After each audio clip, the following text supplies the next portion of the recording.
Everyone is fighting with each other for...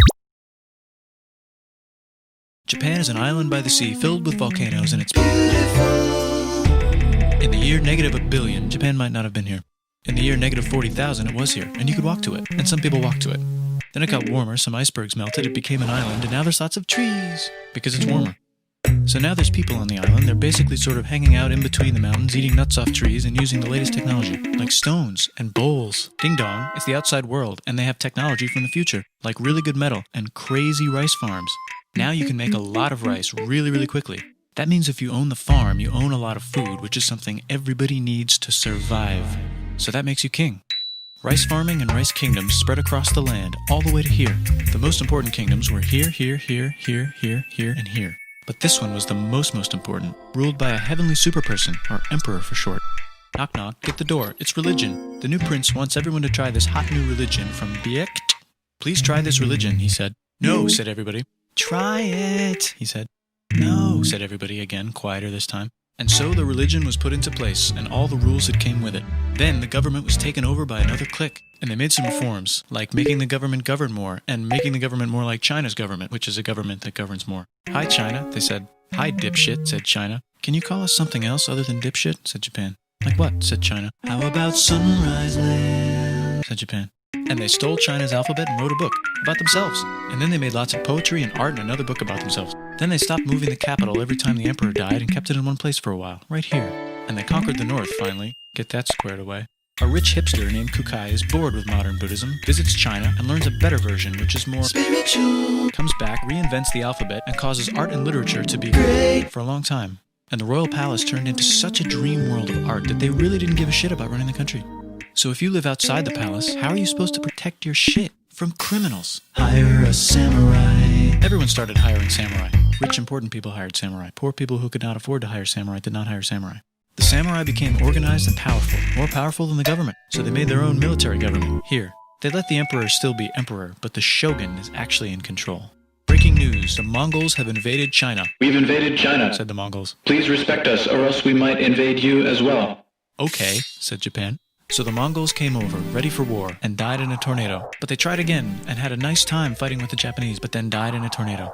Then the emperor overthrows the shogunate. Then the shogunate overthrows him back and moves to Kyoto and makes a new shogunate. And the emperor can still dress like an emperor if he wants, that's fine. Now there's more art. Like painting with less colors, collaborative poetry, plays, monkey fun, tea parties, gardening, architecture, flowers. It's time for who's going to be the next shogun. Usually it's the shogun's kid, but the shogun doesn't have a kid. So he tries to get his brother to quit being a monk and be the next shogun. He says okay, but then the shogun has a kid.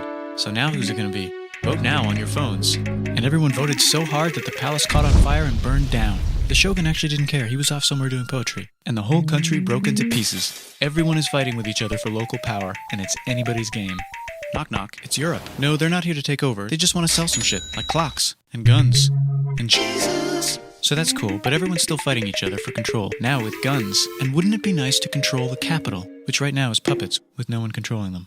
This clan is ready to make a run for it, but first they have to trample this smaller clan, which is in the way. Surprise, the smaller clan wins, and the leader of that clan steals the idea of invading the capital and invades the capital, and it goes very well. He's about halfway through conquering Japan when someone who works for him kills him, and then someone else who works for him kills them, and that guy finishes conquering Japan.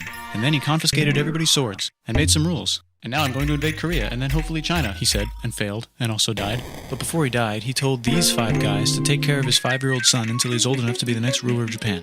And the 5 guys said, yeah, right, it's not going to be this kid, it's going to be one of us, because we're grown-ups. And it's probably going to be this guy, who happens to be way more rich and powerful than the others.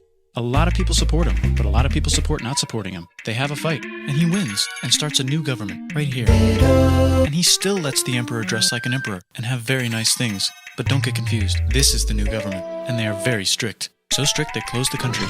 No one can leave, and no one can come in. Except for the Dutch, if they want to buy and sell shit, but they have to do it right here.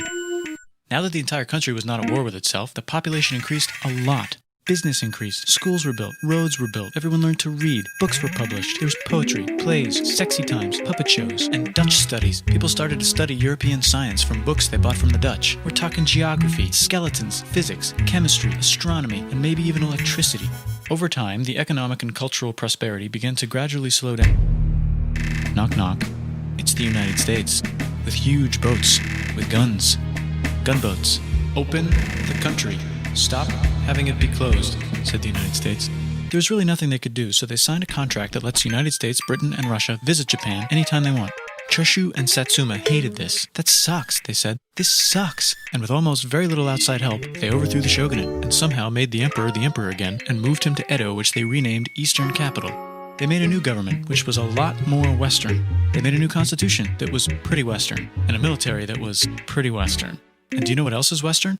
That's right, it's conquering stuff. So what can we conquer? Korea. They conquer Korea, taking it from its previous owner, China, and then go a little bit further. And Russia rushes in out of nowhere and says, "Stop, no, you can't take that. We were going to build a railroad through here to try to get some warm water." And Russia builds their railroad, supervised by a shit ton of soldiers. And then when the railroad was done, they downgraded to a fuck ton. Did I say downgrade? I meant upgrade. And Japan says, "Can you maybe chill?" And Russia says, "How about maybe you chill?" Japan is kind of scared of Russia. You'll never guess who's also kind of scared of Russia. Great Britain. So Japan and Great Britain make an alliance together so they can be a little less scared of Russia. Feeling confident, Japan goes to war against Russia, just for a moment, and then they both get tired and stop. It's time for World War I. The world is about to have a war, because it's the 1900s and weapons are getting crazy, and all these empires are excited to try them out on each other. Meanwhile, Japan has been enjoying conquering stuff and wants more. And the next thing on their list is this part of China and lots of tiny islands. All that stuff belongs to Germany, which just had war declared on it by Britain because Britain was friends with Belgium, which was being trespassed by Germany in order to get to France to kick France's ass because France is friends with Russia, who was getting ready to kick Austria's ass because Austria was getting ready to kick Serbia's ass because someone from Serbia shot the leader of Austria's ass. Or, actually shot him in the head. And Britain is currently friends with Japan, so you know what that means. Duh, Japan should take the islands. Which they wanted to do anyway, so they called Britain on the telly to sort of let them know. And then they did it. And they also helped Britain a little here and there with some errands and stuff. Now the war is over, and congratulations, Japan, you technically fought in the war, which means you get to sit at the negotiating table with the big dudes, where they decided who owns what. And yes, Japan gets to keep all that shit they stole from Germany. You also get to join the post-war mega-alliance, the League of Nations, whose mission statement is to try not to take over the world. The Great Depression is bad, and Japan's economy is now crappy, but the military is doing just fine, and it invades Manchuria. In the League of Nations, it's like, no, don't do that. If you're in the League of Nations, you're not supposed to take over the world. And Japan said, how about I do anyway? And Japan invaded more and more and more and more of China, and was planning to invade the entire East. You've got mail. It's from Germany, the new leader of Germany. He has a cool mustache, and he's trying to take over the world and needs friends. This also got forwarded to Italy. They all decided to be friends because they had so much in common. It's time for World War II. Germany is invading the neighbors. Then they invade the neighbors' neighbors. Then the neighbors' neighbors' neighbors, who happened to be Britain, said, holy shit. And the United States started helping Britain because they are good friends, and started not helping Japan because they're friends and our friends are not friends. Plus they're planning on invading the entire ocean. The United States is also working on a large, very huge bomb, bigger than any other bomb, ever, just in case. But they still haven't joined the war. War looks bad on TV, and the United States is really starting to care about their image. But then Japan spits on them in Hawaii and challenges them to war. And they say yes. And then Germany, as a symbol of friendship, declares war on the United States also. So the United States goes to war in Europe, and they help the gang chase Germany back into Germany. And they also start chasing Japan back into Japan. And they haven't used the bomb yet, and are curious to see if it works. So they drop it on Japan. They actually drop two.